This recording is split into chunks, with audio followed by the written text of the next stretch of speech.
দায়িত্ব গ্রহণের পর অন্তর্বর্তী সরকারের ১০০ দিন পূর্ণ হয়েছে গত ১৫ নভেম্বর। এই উপলক্ষে ১৭ নভেম্বর রোববার জাতির উদ্দেশ্যে ভাষণ দেন অন্তর্বর্তী সরকারের প্রধান উপদেষ্টা ডক্টর মোহাম্মদ ইউনূস।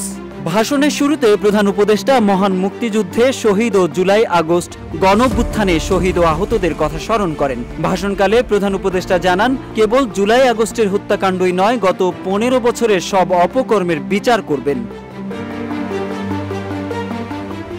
এদিকে ভাষণে ডক্টর মোহাম্মদ ইউনূস অন্তর্বর্তী সরকারকে এক কঠিন পরিস্থিতিতে দায়িত্ব গ্রহণ করতে হয়েছে বলে উল্লেখ করেন। প্রধান উপদেষ্টা বলেন, ছাত্র শ্রমিক জনতার অভূতপূর্ব গণঅভ্যুত্থানের পর ফ্যাসিস্ট সরকার প্রধান পালিয়ে গেলে দেশ সরকার শূন্য হয়।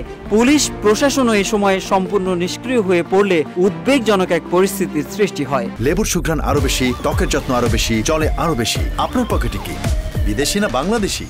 প্রধান উপদেষ্টা তার ভাষণে অভ্যুত্থানে নিহতদের সংখ্যা উল্লেখ করে বলেন, বিপ্লব চলাকালে প্রায় ১৫০০ ছাত্র শ্রমিক জনতার শহীদ মৃত্যু হয়। সরকার প্রতিটি মৃত্যুর তথ্য অত্যন্ত যত্নের সাথে জোগাড় করছে উল্লেখ করে প্রধান উপদেষ্টা জানান, বিপ্লবে আহত হয়েছেন ১৯,৯৩১ জন। আহতদের জন্য ঢাকার ১৩টি হাসপাতাল সহ বিভিন্ন বিশেষায়িত হাসপাতালে চিকিৎসার ব্যবস্থা করার কথা জানিয়েছেন প্রধান উপদেষ্টা। এদিকে প্রতিটি হত্যার বিচার করবেনই এমনটা জানিয়ে প্রধান উপদেষ্টা বলেন, জুলাই আগস্ট হত্যাকাণ্ডের বিচারের কার্যক্রম ভালোভাবে এগিয়ে যাচ্ছে। তিনি শেখ হাসিনা প্রসঙ্গে বলেন, পতিত স্বৈরাচার শেখ হাসিনাকেও ভারত থেকে ফেরত চাইবেন। কেবল জুলাই আগস্ট হত্যাকাণ্ডই নয়, গত ১৫ বছরের সব অপকর্মের বিচার করবেন বলেও জানান প্রধান উপদেষ্টা। অসংখ্য গুম খুনের কথা উল্লেখ করে প্রধান উপদেষ্টা বলেন, গুম কমিশন অক্টোবর পর্যন্ত ১৬০০ গুমের তথ্য পেয়েছে। কমিশনের ধারণা এই সংখ্যা ৩৫০০ জন ছাড়িয়ে যাবে।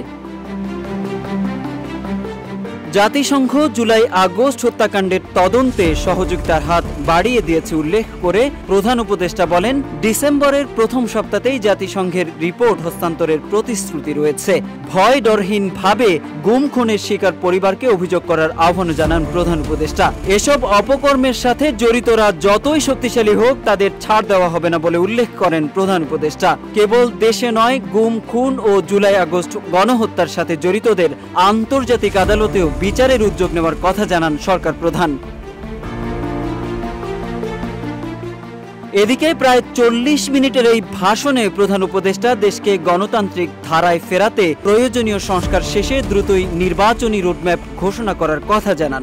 নির্বাচনের ট্রেন যাত্রা শুরু করেছে উল্লেখ করে প্রধান উপদেষ্টা একটি অবাধ সুষ্ঠু নির্বাচনের মাধ্যমে নির্বাচিত সরকার প্রধানের কাছে দায়িত্ব হস্তান্তরের কথা জানান। নির্বাচন সংস্কার কমিশনগুলোর সুপারিশের ভিত্তিতে রাজনৈতিক দলগুলোর সাথে ধারাবাহিক সংলাপের মাধ্যমে চূড়ান্ত রূপরেখা করার কথাও জানান সরকার প্রধান। Mohammad Saiful Islam, news desk, Ittefaq.